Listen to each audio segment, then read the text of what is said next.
ഇനി നമ്മളെ കയ്യിലുള്ളത് ഐഫോൺ 7 ആണ്. കംപ്ലൈൻറ്റ് നമ്മൾ കോൾ ചെയ്യുമ്പോൾ ലൗഡ് സ്പീക്കറിൻ്റെ ഓപ്ഷൻ ഇവിടെ കാണില്ല. ലൗഡ് സ്പീക്കറിൻ്റെ ഓപ്ഷന് മങ്ങി കിടക്കാണ്. അത് പ്രസ് ചെയ്യാൻ പറ്റില്ല. ഇത് ഐഫോൺ 7 പ്ലസിലൊക്കെ കോമൺ ആയിട്ട് വരുന്ന ഓഡിയോ ഐസിൻ്റെ കംപ്ലൈൻ്റ് ആണ്. ഇത് കംപ്ലീറ്റ് എങ്ങനെ ചെയ്യണം, എങ്ങനെ ലിഫ്റ്റ് ചെയ്യണം, എങ്ങനെ റീബോളാക്കി റീഫിക്സ് ചെയ്യണം, ഏതൊക്കെ പ്രിൻ്റ് ഇട്ട് കൊടുക്കണം എന്നുള്ള ഒരു വിശദീകരിച്ചൊരു അരമണിക്കൂറോളം വീഡിയോ ഒന്നും കട്ട് ചെയ്യാതെ കറക്റ്റായിട്ട് ഞാൻ എൻ്റെ യൂട്യൂബ് ചാനലിൽ പോസ്റ്റ് ചെയ്തിട്ടുണ്ട്. അപ്പോൾ ആവശ്യമുള്ളവരുണ്ടെങ്കിൽ ബയോയിൽ ലിങ്ക് ഉണ്ട്, നിങ്ങൾ പോയി കണ്ടു നോക്കി.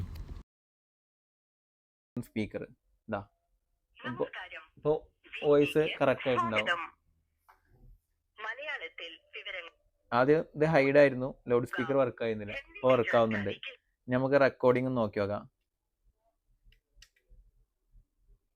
റെക്കോർഡിംഗ് ഇത് ഹൈഡായിരുന്നു, വർക്ക് ആയിരുന്നില്ല. എന്താ റെക്കോർഡിംഗ് ഓക്കെ ആയിട്ടുണ്ട്.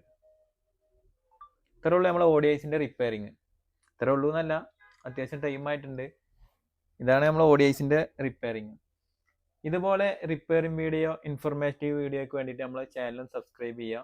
നമ്മുടെ ഇൻസ്റ്റാഗ്രാമിൻ്റെ പേജൊക്കെ ഒന്ന് ഫോളോ ചെയ്ത് വെച്ച് കഴിഞ്ഞാൽ ഇതേപോലുള്ള ഇൻഫർമേറ്റീവ് വീഡിയോ വരും.